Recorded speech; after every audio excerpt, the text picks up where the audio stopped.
রোহিতের মতো হাঁটু গেড়ে সন্দীপ লামিছানেকে হাঁকালেন বিশাল এক ছক্কা। আবার পুল শট খেলে একাধিক বল করলেন মাঠ ছাড়া। জিশান আলম যেন বাংলাদেশের নতুন রোহিত শর্মা। নেপালের বিপক্ষে ব্যাট হাতে ঝড় তুলে তেমন কিছুরই প্রমাণ দিলেন এই ডান হাতে ওপেনার। বুঝিয়ে দিলেন তিনি হতে চলেছেন লম্বা রেসের ঘোড়া। নেপালের বিপক্ষে জিশানের এমন দুর্দান্ত ব্যাটিং নিয়ে বিস্তারিত জানব রিপোর্টে।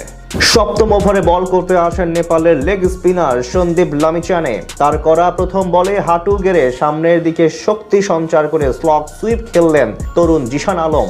বল নিয়ে ফেললেন একদম সীমানার ওপারে। সেই শটটি দেখে খানিক সময়ের জন্য মনে পড়েছে রোহিত শর্মাকে, কারণ ভারতীয় দলের এই ওপেনারকেই প্রায় সময় দেখা যায় এভাবে হাঁটু গেড়ে স্লগ সুইপ শটে বড় বড় ছক্কা হাঁকাতে। ঠিক সেটারই প্রতিফলন ঘটালেন বাংলাদেশের তরুণ জিশান আলম। ব্যাট হাতে এদিন নেপালের বিপক্ষে রীতিমতো ঝড় তুলেন এই ডান হাতে ওপেনার। ক্যারিয়ার শুরু থেকে নিজের আগ্রাসী ব্যাটিং এর জন্য সবার কাছেই সুপরিচিত হয়ে ওঠেন জিশান আলম। বিশেষ করে যুব এশিয়া কাপে পারফরম্যান্স এবং ঘরোয়া লিগে তার ভয় ডরহীন অ্যাপ্রোচ দেখে মুগ্ধ হন অনেক ক্রিকেট বিশ্লেষক, যেমনটা সচরাচর বাংলাদেশি ব্যাটারদের মধ্যে চোখে পড়ে না। এদিক থেকে জিশান বরাবরই ব্যতিক্রম বাকিদের চেয়ে, যার প্রমাণ দিলেন আরো একবার অস্ট্রেলিয়ায় অনুষ্ঠিত হওয়া টপ ইন্ড টি20 টুর্নামেন্টে নেপালের বিপক্ষে ম্যাচে।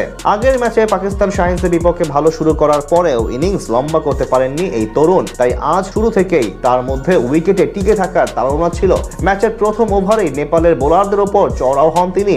রিজানের সেই ওভারে 1-4 ও 1 ছক্কায় তোলেন 14 রান। যদিও এরপর কিছুটা ঝিমিয়ে যায় তার ব্যাট, পাওয়ার প্লে পর্যন্ত জিশানের সংগ্রহ ছিল 20 বলে 27 রান। এরপরই ধীরে ধীরে হাত খুলে খেলতে থাকেন এই ব্যাটার। সপ্তম ওভারের প্রথম বলে সন্দীপ লামিছানেকে স্লগ সুইপের মাধ্যমে রোহিত শর্মার মতো সেই ছক্কাটি হাঁকান। দশম ওভারে কুশাল ভোরটালকে বাউন্ডারি মেরে মাত্র 34 বলে অর্ধশতক পূরণ করেন তিনি। এরপর আরো বেশি বিধ্বংসী হয়ে ওঠেন জিশান। 12তম ওভারে দীপেন্দ্র সিংকে টানা 2 বলে 2টি ছক্কা হাঁকান, যথাক্রমে মিড অফ ও মিড উইকেটের উপর দিয়ে। শেষ পর্যন্ত অবশ্য সেঞ্চুরির আশা জাগিয়েও করতে পারেননি তিনি। 13তম ওভারে নন্দন যাদবের ফোল টাচ ডেলিভারি লাইন মিস করলে এলবিডব্লিউ শিকার বনে সাজ ঘরে ফেরেন 46 বলে 73 রানের দুরন্ত ইনিংস খেলে, যেখানে 4টি 4-এর বিপরীতে ছিল 5টি বিশাল ছক্কা, যার মধ্যে সবগুলো শট ছিল চোখে পড়ার মতো।